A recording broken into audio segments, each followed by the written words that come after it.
Hello, everyone. Thanks so much for joining us, and welcome to session 6 of our What If series on the values of pretrial freedom. I'm Meghan Guevara from the Pretrial Justice Institute. I'm joined by my colleague Tenille Patterson, and we are the executive partners at PJI. And we're going to be joined shortly by our guest today for our conversation, Robin Steinberg, the founder and CEO of the Bail Project.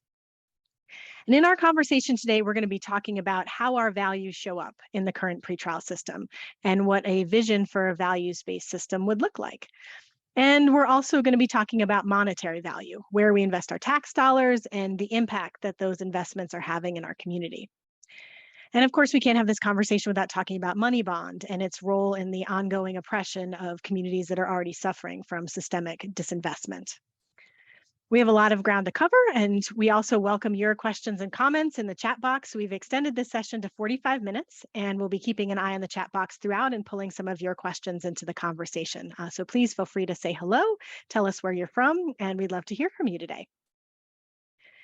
And for those of you who've read our What If publication, we don't say much explicitly about money bond in that publication because for a very long time, we've been working at PJI to dismantle a system that relies on money to determine who remains free during the pretrial period.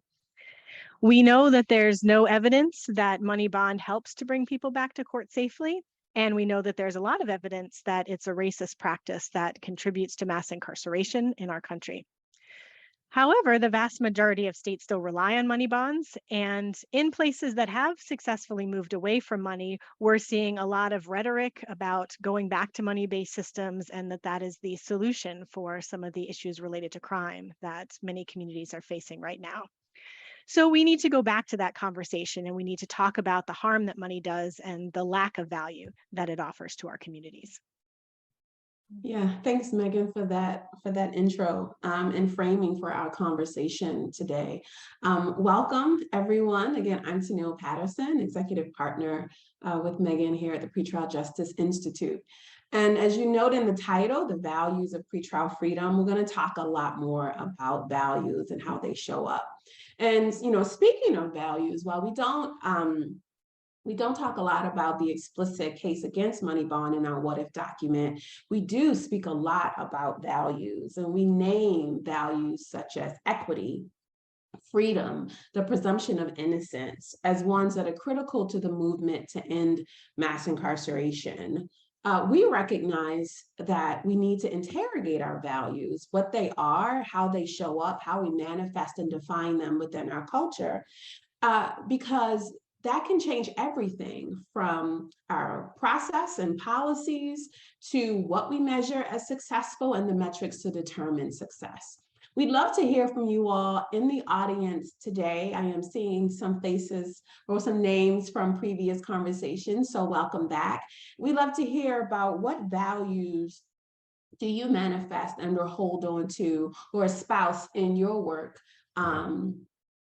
specifically relating to pretrial freedom, or if your work is tangential to that, however you show up and support the movement to end mass incarceration. So if any of you are second or third timers or have had the opportunity to read our What If document, you know that we're pretty serious about pretrial freedom. This is the evidence-based belief that the vast majority of individuals that are charged can be released back into the community and returned to court safely without pretrial detention or its closely related alternative, mass supervision. Our guest, again, the founder and CEO of the Bail Project, Robin Steinberg, also leads an organization that's pretty serious about pretrial freedom. We'll take this time to welcome her with us today. Welcome, Robin. Thank you so much for joining us. Thank you so much for having me.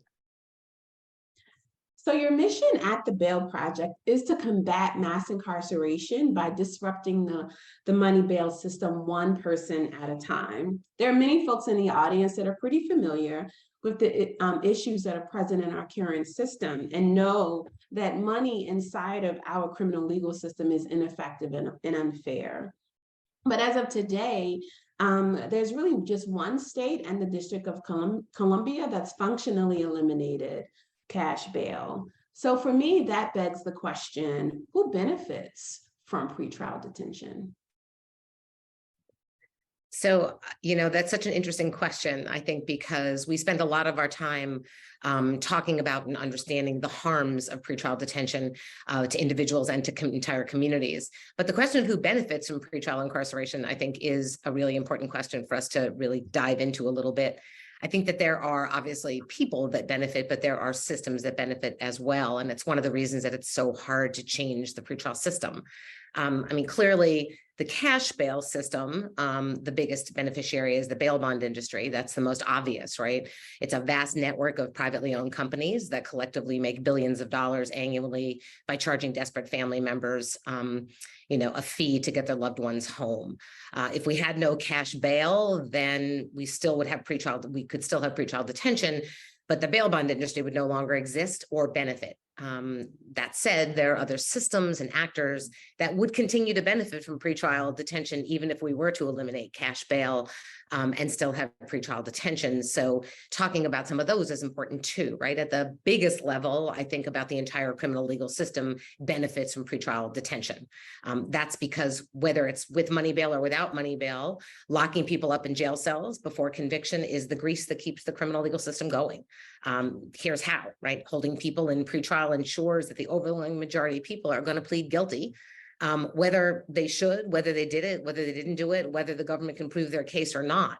It is because holding people in violent jail cells and subjecting them to daily trauma and inhumane conditions that are the hallmark of our jails pressures the accused to plead guilty because it's the fastest way to go home. So it benefits the system to keep running by having people held in pretrial detention. That's at a very big level, I think, a beneficiary. Prosecutors benefit for sure in that pretrial detention for the same reason gives them the upper hand, right? In terms of plea bargaining. They make an offer to somebody that they can't refuse because it's the only way to get home.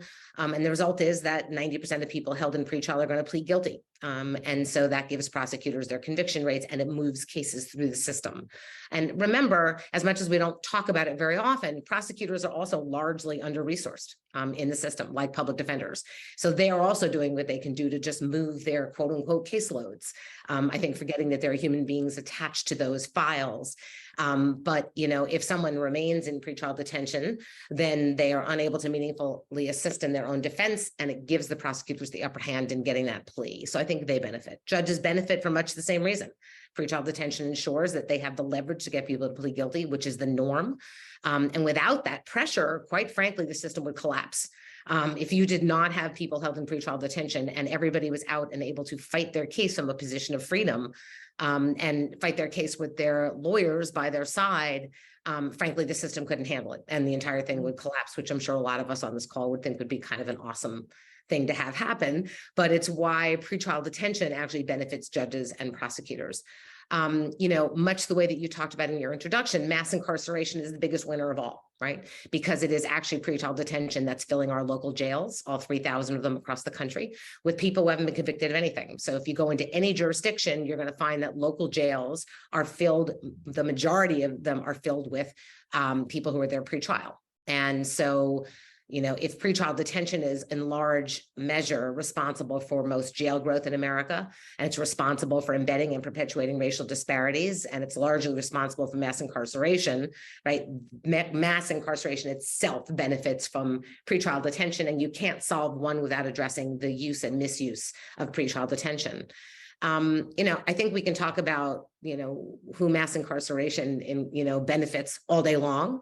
But when you think about the enormity of the system that's been created, you have to also think about there are all sorts of people, businesses, systems that benefit from mass incarceration that's driven by pretrial incarceration, from the companies that are charging people for telephone calls within those jails, to private health companies, to an entire system of policing and jailing that trap predominantly Black and brown people and low wealth people in communities, that there are entire industries that benefit from keeping the system as it is. And so even though there has been more and more public recognition about the role that pretrial detention plays in perpetuating a system that is unfair and unjust and riddled at every turn with systemic racism, the enormous economic interests that have become embedded over time in our criminal legal system and as it relates to pretrial detention are going to really put up a fight before you can take them down. And so they will fight to keep the status quo in place. And so there are a lot of different interests that are benefiting from pretrial incarceration.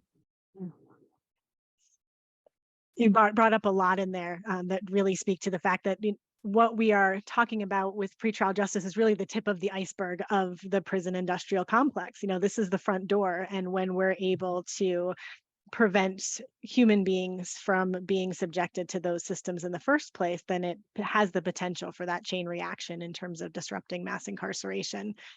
And I always wonder, when we think about, voters and taxpayers, all of those systems that you listed, how much do people really know about that domino effect and all of the economic benefit that's derived from the oppression that starts with mass incarceration? Is that something that we dig into enough and we understand enough to start pushing back and saying, is this an investment that's giving us value in our communities? And is it really returning the safety that we're promised with that investment?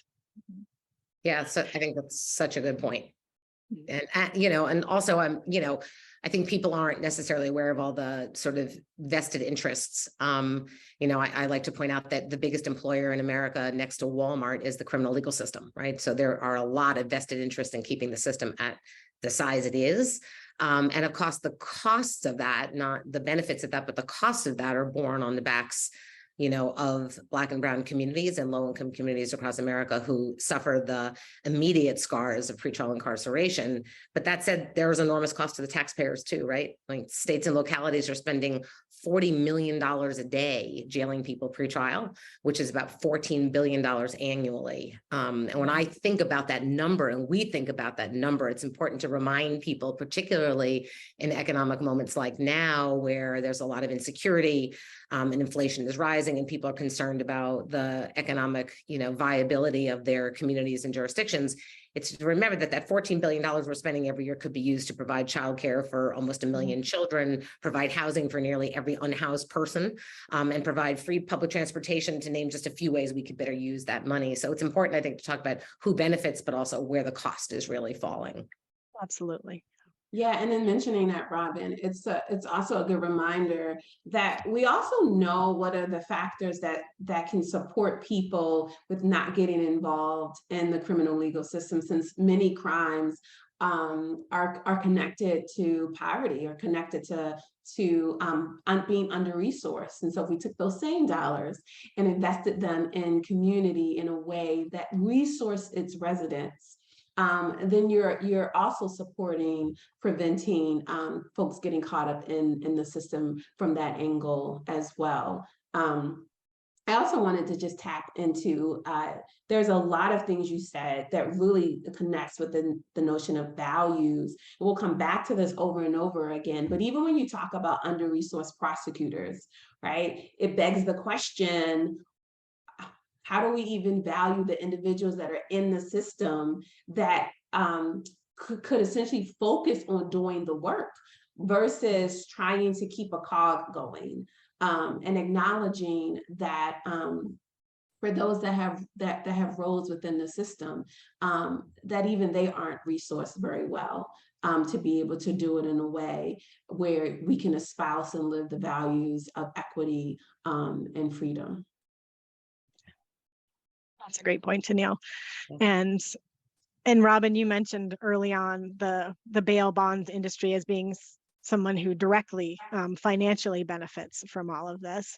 And at the Bail Project, as a revolving community bail fund, you are participating in the money bail system, but also have the goal of disrupting that system. And so can you talk more about how you see the role of bail funds as a disruptor in the system as it currently exists? Sure. So first, I just want to be really clear that, when we started the Bail Project 5 years ago, we were all very, very clear that bail funds aren't the answer, right? But they are an effective tool for right now, for where we are, to use to get people out of pretrial detention. So we're addressing, even if it's a small portion of the humanitarian crisis that pretrial detention, has created, while also collecting evidence to basically show that money bail is unnecessary, that it is unjust, that it perpetuates systemic racism and racial disparities in the criminal legal system. So when we say we're disrupting the system, we mean that in lots of different ways, right? Bail funds like the Bail Project or other community bail funds across the country, when we say we're disrupting, what we're disrupting is the cycle of pretrial incarceration by simply paying bail, right? By intervening and paying bail, And the Bail Project has paid $71 million in bail for up to 26,000 people so far. We are disrupting the power balance, right, for those who get out, allowing them to go home to safety and to fight their cases from a position of freedom, right, which makes all the difference. And what we see is that once out, many people are having their cases dismissed entirely. Most of the people that have been bailed out wind up not having to serve any kind of incarceratory sentence once they're out, even if they wind up pleading guilty. So we are disrupting the usual cycle where race and poverty are going to dictate who stays in and who stays out and what happens to people's case dispositions and their life outcomes as a result. And in that way, I think bail funds are incredibly effective tools that disrupt that cycle that otherwise just continues and continues and continues. We can't bail everybody out, no matter how many community bail funds we have across this country.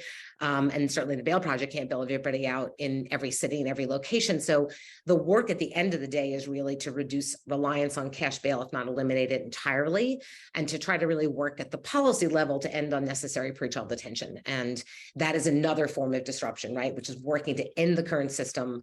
And we are a national organization, but we have local teams on the ground led by community residents in over 30 places in the country, and they do the work day in and day out, right, to not only bail people out and support them with court reminders and transportation and voluntary connection to social services, but also they're deeply involved in the efforts in their own communities to end pretrial incarceration and mass incarceration. So, I think bail funds are, effective tools. I think, if you're working at the local, state, and national level to provide bail assistance and support, but you also need to be working to change the policies, right? And to change the system through advocacy efforts, through narrative change work, by collecting evidence to support the advocacy efforts, not just at the Bail Project, but also by those also working in the field to end cash bail. So at the Bail Project, what we hope to achieve is quite literally, and I've said it over and over again, and we really mean it, we want to put ourselves out of business. All bail funds want to put themselves out of business, right? None of us think bail funds are the answer. And, we all wish that they didn't need to exist. But as long as America relies on cash bail, we continue to do the work to try to, address the immediate crisis of somebody being held in jail, but also really work hard to reimagine what a better system, what a more just and equitable pretrial system might look like. Yeah, just pausing because that was some great information there. Robin, I really appreciate your language around pretrial detention being a humanitarian crisis, just really speaking to what's happening to individuals at the individual level, at the family level, at the community level, when you are not able to essentially advocate and fight for your freedom because you are currently incarcerated, yet not convicted of anything. And so I think, as we talk about narrative change, as we talk about the role of communications, as we talk about combating the crime narrative that hits the media and strikes fear, I think one way to do that is to call a thing and to call this thing a humanitarian crisis, and to name, as many of the resources that Wendy has put in the chat, name the organizations and visit those organizations who really say, this is who's benefiting. These are the dollars. These are the owners of the industries of the prison industrial complex and mass incarceration. So I just wanted to toss that in there because I think it's really important that we speak truth to power in this way of calling it exactly what it is. It isn't an inconvenience. It isn't a blip. It can significantly devastate individuals and communities. And as Megan mentioned, it is the front door to mass incarceration. Yeah, I really appreciate those comments. Can I ask a question of you all? Yeah. That's okay. So, I've been thinking a lot about how many groups there are and organizations and people who are working on bail reform and efforts to end mass incarceration. But I think a lot about the fact that we're not always aligned either on the end goal or the strategies to get there. And so I was wondering whether you thought that it was important that everyone needs to be aligned, or is there actually value in having many different perspectives and ideas about how to move change forward? And if you think it's critical to be aligned, how can we better accomplish that as a community of activists and change makers? And how can we better accomplish that? And if you don't think it's necessary to be aligned, I'm curious if you have some ideas of how we all might be able to work in a better, more productive, and more impactful way, even if we have different strategies and end goals. Yeah, I'll start with that, and then Megan, I'll toss it over to you. I think it's incredibly important that we have to be aligned with the end goal.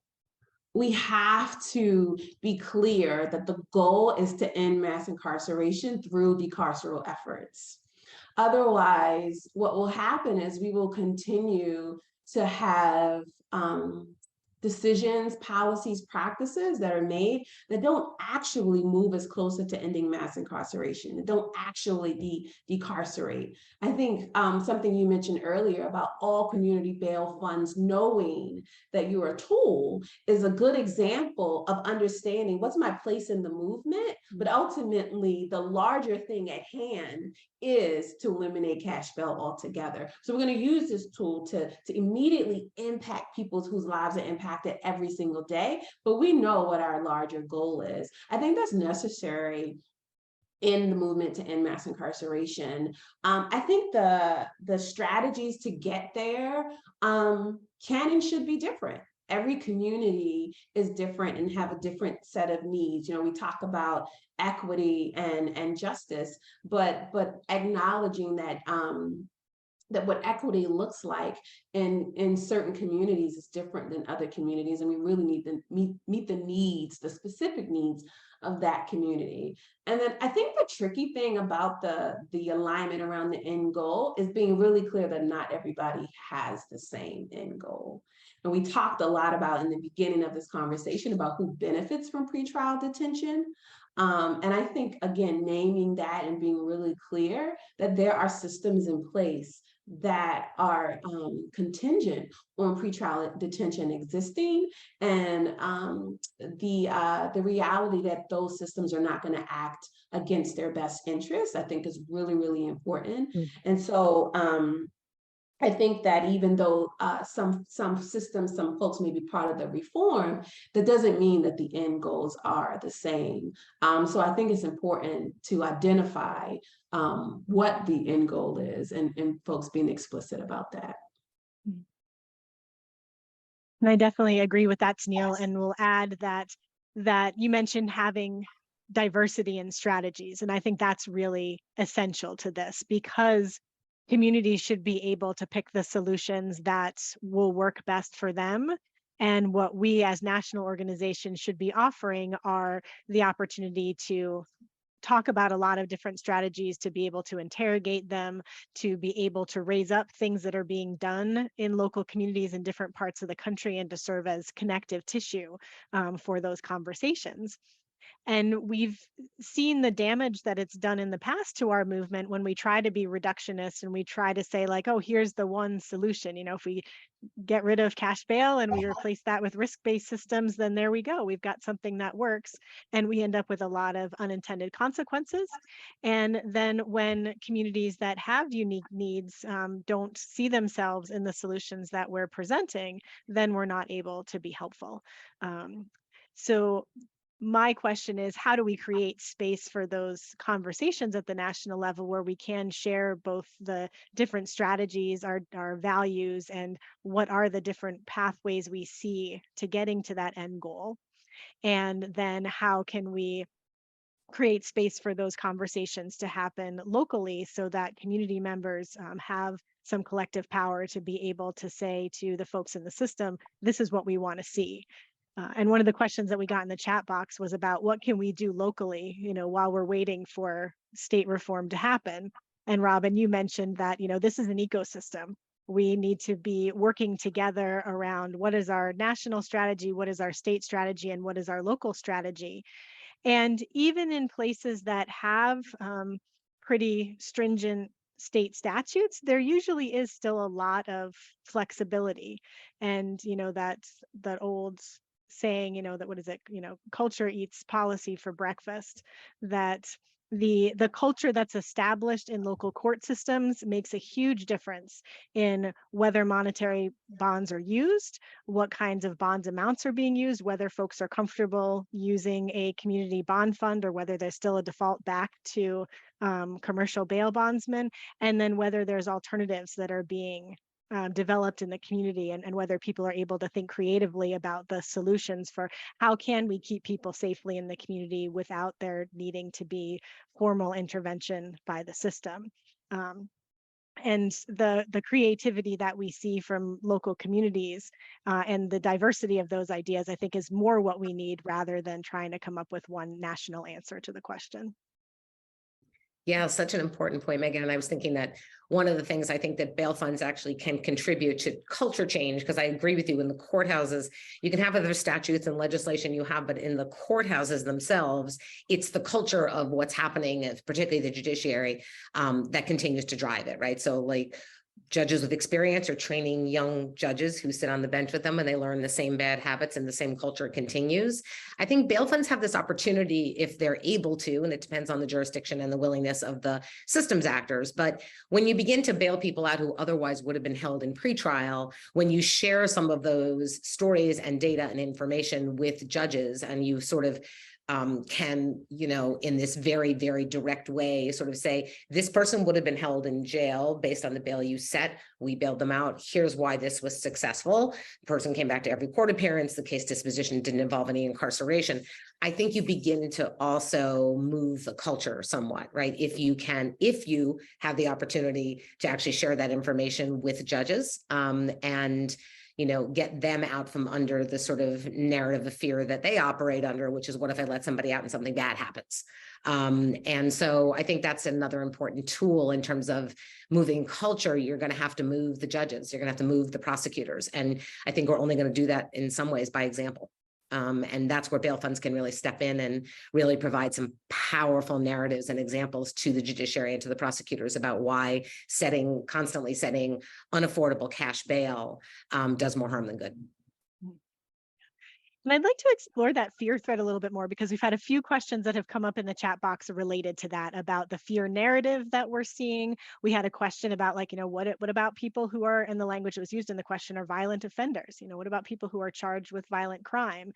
And someone also raised the point of, what does it mean when being accused of a crime is sufficient for somebody to be punished? So how do we counter this narrative of fear that pretrial freedom means that we are releasing people who are dangerous into our community, and that something must be done to be able to manage that danger? I mean, if I had the answer to that, it would be a miracle. I am just always surprised when I see how quickly fear takes hold, and how misinformation is spread, and how media has fallen down on the job again in terms of really pressure testing the narratives of police unions and the bail bond industry and people that are opposed to progress, right? There isn't any evidence that bail reform, which by the way has happened in very few places anyway, but that bail reform has any relationship to the uptick in crime that we may or may not see in different jurisdictions around the country. It's stunning to me that people go there. Now, there has been a very concerted effort to draw that line for people, again, for people with a vested interest in keeping the cash bail system and pretrial detention operating the way that it has for generations. And so getting under that narrative of fear is really important. And I think you do that by first acknowledging that fear is real, all right, and not discounting it. I think we have to deal with it. We can't just write it off as that's ridiculous. The data doesn't bear it out. You're right. The data doesn't bear it out, but it's important to remember that fear is very real, and fear of crime and fear of bad things happening to your loved ones is real and genuine and human, and we have to address it and deal with it. But what we also have to remind people of, right, is that there you can think about creating a system where the rare exception is to hold somebody in where there may be the clear indicators, and how we get to that is really hard, and we could spend like many sessions on that, right? That somebody might pose a danger to somebody in particular or a particular community, but that is, should always be the rare exception, and that really the presumption should be release, and that the burden ought to be on government and the prosecutors to show with objective, credible, real evidence in a forum where due process is afforded to the accused, where they have counsel, where they can challenge the idea that this person might, cause harm when they come back into the community. that system has to really be created and really vetted in a very careful way. But it's possible to do. It's just really, really hard to figure it out. What we know is that dangerous is oftentimes a proxy for race and class. Money is the proxy for danger, right? And so the whole thing is this misunderstanding of cash having anything to do with public safety. And so and I think we really have to get under that and really talk about it, but we can't discount it, and we can't pretend as if that there aren't real concerns, right, about people coming out. At the same time, I also think it's really important that when we talk about public safety and danger, we remember that the 12 million people we're funneling through the criminal legal system every year, right, that we know there is absolute evidence of the danger and the harm that potentially will come to them. And that has to be part of the narrative around public safety as well, right? It's not about just the communities that are outside the criminal legal system. It's the known harm and violence that happens to people in the criminal legal system when they're locked in jails, and that has to be part of the conversation and assessed as well. But I think, this is at the heart of whether we're going to have progress or not, right? We have to get at the narrative of fear. We have to do what we can to educate the public and policymakers around the playbook that opposition always uses, which is around fear. It's, I started working in the criminal legal system in 1982, and it looks exactly the same in that way. The playbook is the same. It's always the same. Pick the one bad story, right? And the media will run with it because it sells papers, because it's prurient, whatever it is. But, you never see a headline that says 100,000 people released from this particular courthouse last year with no bail, who went on to go home to their families, continue to work, and their families were able to thrive. Like, that's not a headline, right? Yeah. And we really need to educate people about that so that their sort of natural, fear trigger doesn't go off, and they stay grounded in what usually happens, not what rarely happens, because what usually happens is the harm that happens to people in the criminal legal system. Yeah, such really, really good points, Robin. I think that, you mentioned, I also heard some stuff about the end goal of the opposition being very clear, right? And so it speaks to why those of us that want to end mass incarceration need to have an aligned end goal, because the folks on the other side are pretty clear about their end goal. I also think educating folks is really, really important, and that that is something to combat the media and how fear is perpetuated. I think information about the vast majority of arrests being misdemeanors, and what are actually misdemeanors, and how do fines and fees play a role. Would you know, if you went to certain cities, that the number one reason for arrest is suspension of driver's licenses, that these paper crimes oftentimes fill our jails as well. Versus what, if you were to just solely rely on what you see on TV, you would think that everybody who gets arrested fall into the violent category of murderers and rapists. And not really understanding the history of how crime has been created in our country that stems back to the days of the end of slavery, and tracing that to where we are now, and how our municipal courts really live and breathe off of misdemeanor arrests, and what are the roles that all of these players have. And I think, there's a way to have this information conveyed where we begin to allow people to interrogate from where their beliefs come from and what they believe to be true. Even the notion of bail bondsmen. Before I came into this space, I had no idea that most of the times, if someone does not come back to court and they had a bond with the bondsman, that their police rearrest them. Bondsmen are not the bounty hunters that gets reflected in the media. And that even if they forfeit because of non-appearance, that there are so many legal loopholes that oftentimes those industries, they don't have to pay the court systems back, because the lobbying that exists to make sure that the bonds industry is not the ones on the hook for their dollars. It's the reason why they can operate a multi-billion-dollar industry, where the premise, really, from what we hear, is that, oh, you come back to court, you get your money back.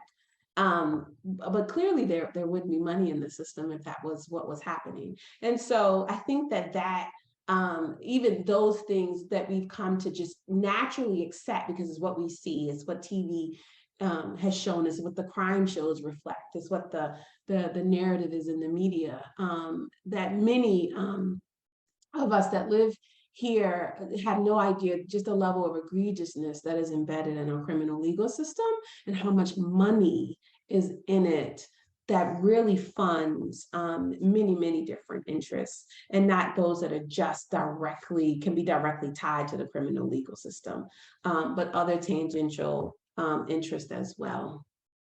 Well, I think that's really a great point. I'm sorry, Megan, do you want to?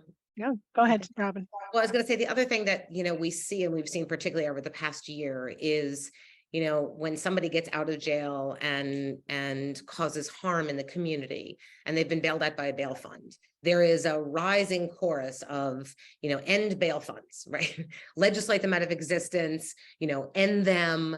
And, we see it over and over again. What I find fascinating is there are way more cases of people coming out of jail and causing harm who've been bailed out by the bail bond industry, just because the sheer numbers make that true.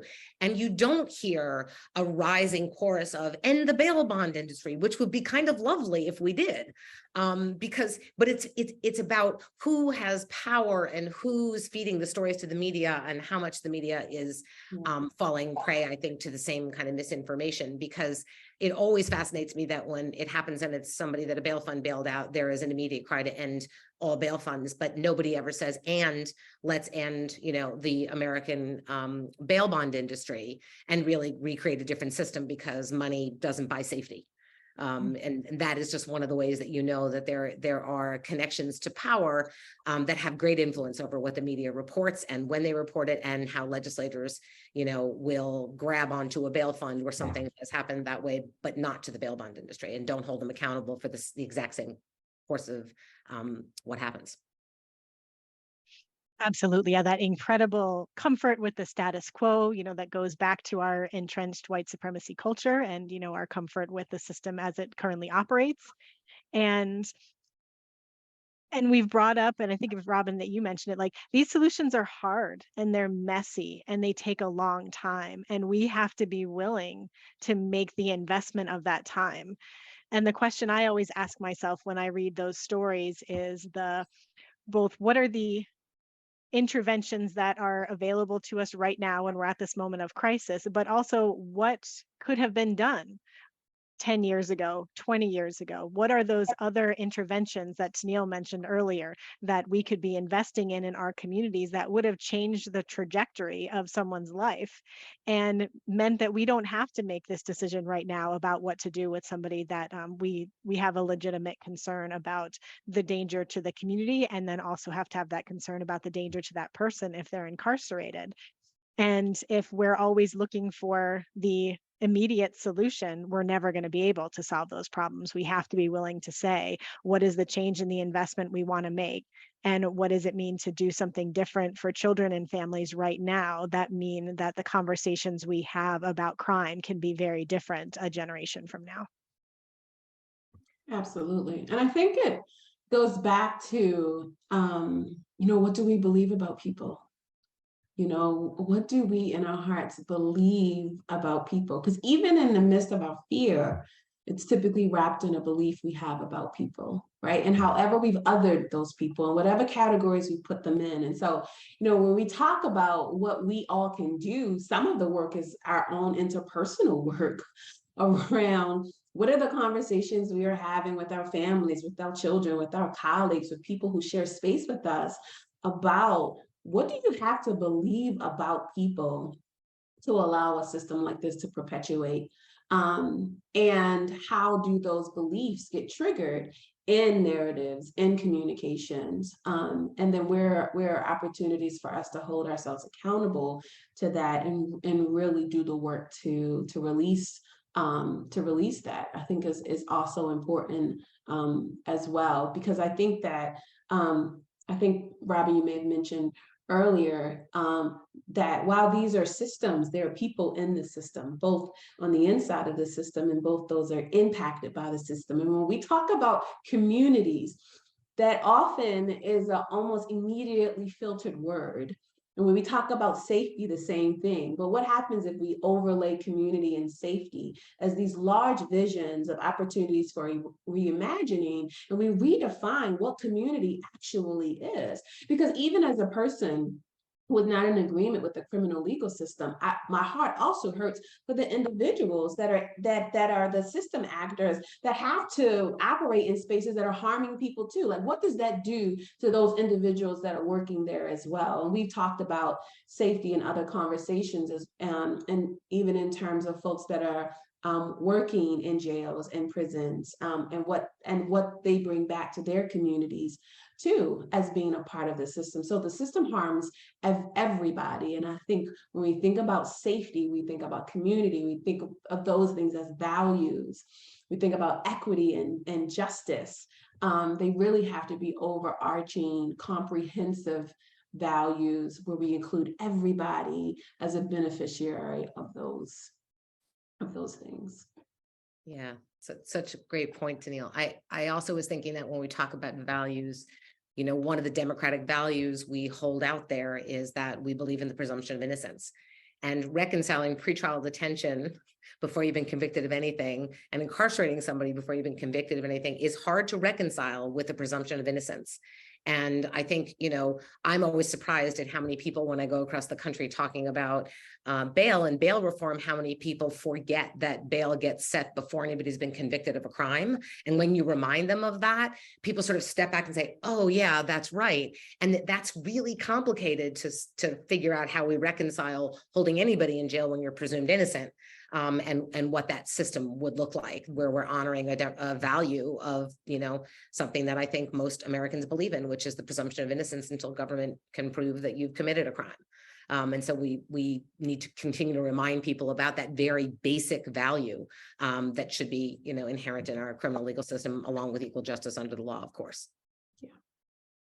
Absolutely. I'm going to toss in one last question that we could probably spend a whole hour talking about, but I don't want to let the session close without it. So I'd like Robin and Tenille to invite you to each have a last word on this. But the solution that has been presented to mass incarceration over the past several decades has been community supervision, putting folks on surveillance. And we have shifted in some places from mass incarceration to mass surveillance, which we know is also a backdoor to incarceration through violations of conditions of release. And as the field has started talking more about supportive services, we're also seeing a rebranding of surveillance as support, but that is often well-intentioned, but still comes with the caveat of you are in violation of your terms of supervision if you don't comply with what you're being asked to do. So what does it look like to break this cycle? How do we move away from the idea that people need to be under some form of correctional control and being in a situation where reform continues to be about trading one form of oppression for another? Just a small question to close things out. Tenille, do you want to solve that one for us? Because I'm happy to defer to you to solve that one. I'm going to answer a question with a question, and I'm going to say we should interrogate the United States obsession with controlling people's bodies and surveillance, and go back to the beginning. We can go back to the indigenous folks. We can go back to folks who were enslaved, and we can see patterns of where this country has been obsessed with watching people and surveilling people and controlling their activities. And much of what we see in the criminal legal system today are derivatives of that.